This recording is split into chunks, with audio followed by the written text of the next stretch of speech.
महाभारत में श्री कृष्ण को भगवान विष्णु के अवतार के रूप में जानने वाले कई महत्वपूर्ण पात्र थे। इनमें कुछ को श्री कृष्ण की दिव्यता का पूर्ण ज्ञान था, जबकि अन्य को उनके कर्मों और शिक्षाओं से यह एहसास हुआ कि वे साधारण मानव नहीं, बल्कि साक्षात परमात्मा हैं। अर्जुन श्री कृष्ण के घनिष्ठ मित्र और शिष्य थे। हालांकि महाभारत के प्रारंभिक चरणों में अर्जुन ने उन्हें एक मित्र और मार्गदर्शक के रूप में देखा, लेकिन भगवत गीता के उपदेश के समय श्री कृष्ण ने अपना विराट रूप दिखाया, जिससे अर्जुन को ये स्पष्ट हो गया कि श्री कृष्ण कोई साधारण व्यक्ति नहीं, बल्कि स्वयं विष्णु हैं। अर्जुन ने गीता में श्री कृष्ण से उनकी दिव्यता के बारे में प्रश्न पूछे और जब श्री कृष्ण ने अपने विश्वरूप का दर्शन कराया, तब अर्जुन उनकी प्रभुता को समझ गए। यह एक महत्वपूर्ण क्षण था जब अर्जुन ने पूरी तरह से स्वीकार किया कि श्री कृष्ण साक्षात भगवान हैं।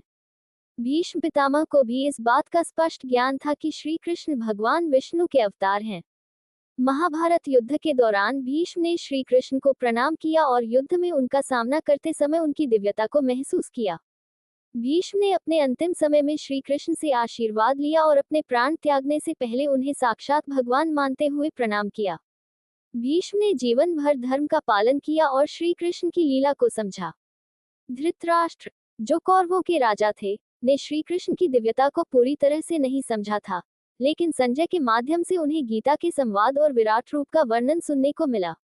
संजय, जो दिव्य दृष्टि से महाभारत युद्ध देख रहे थे, ने धृतराष्ट्र को बताया कि श्री कृष्ण ने अर्जुन के समक्ष अपना विराट रूप प्रकट किया था। इससे धृतराष्ट्र को यह ज्ञान हुआ कि श्री कृष्ण कोई साधारण मनुष्य नहीं, बल्कि दिव्य सत्ता है, लेकिन वे इसे स्वीकारने में असमर्थ रहे। संजय धृतराष्ट्र के सारथी और विश्वास पात्र थे, और उन्हें ऋषि वेदव्यास द्वारा दिव्य दृष्टि प्राप्त हुई थी। संजय ने महाभारत युद्ध का संपूर्ण वर्णन धृतराष्ट्र को किया। भगवद गीता के समय संजय ने भी श्री कृष्ण का विराट रूप देखा और उन्हें भगवान के रूप में पहचाना। संजय ने स्पष्ट रूप से देखा कि श्री कृष्ण की शक्ति अनंत है और वे परमात्मा के अवतार हैं। विदुर, जो अपनी बुद्धिमत्ता, धर्मनिष्ठा और सत्य के प्रति समर्पण के लिए जाने जाते हैं, श्री कृष्ण की दिव्यता को भली भांति जानते थे।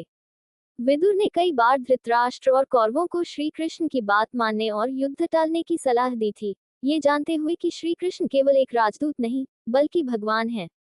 विदुर का चरित्र महाभारत में धर्म और न्याय का प्रतीक है, और वे श्री कृष्ण के प्रति हमेशा श्रद्धालु रहे। द्रौपदी श्री कृष्ण को भगवान मानती थी और उन पर अपार विश्वास रखती थी। चीरहरण के समय जब कोई उनकी सहायता के लिए नहीं आया, तब श्री कृष्ण ने उनकी लाज बचाई थी। ये घटना द्रौपदी के जीवन में महत्वपूर्ण थी, जिसने उन्हें श्री कृष्ण की भगवानता का अनुभव कराया। द्रौपदी ने हमेशा कठिन समय में श्री कृष्ण का आश्रय लिया और उन्हें भगवान के रूप में पूजती रही। कर्ण को भी श्री कृष्ण की भगवानता का आभास था, खासकर जब श्री कृष्ण ने उसे युद्ध से पहले समझाने की कोशिश की थी। श्री कृष्ण ने कर्ण से कहा था कि वह पांडवों का भाई है और अगर वह चाहे तो पांडवों की ओर से युद्ध कर सकता है।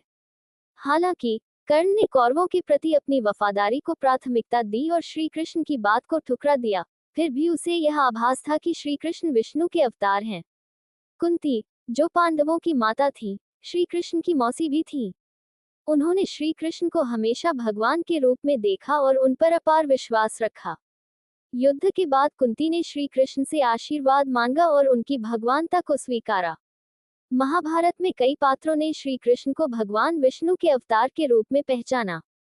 कुछ ने उनके चमत्कारों, शिक्षाओं और दिव्यता को देखकर इसे महसूस किया, तो कुछ को उनके विराट रूप के दर्शन से यह स्पष्ट हुआ। चाहे अर्जुन, भीष्म, विदुर या द्रौपदी हो, इन सभी ने अपने जीवन में श्री कृष्ण की प्रभुता का अनुभव किया।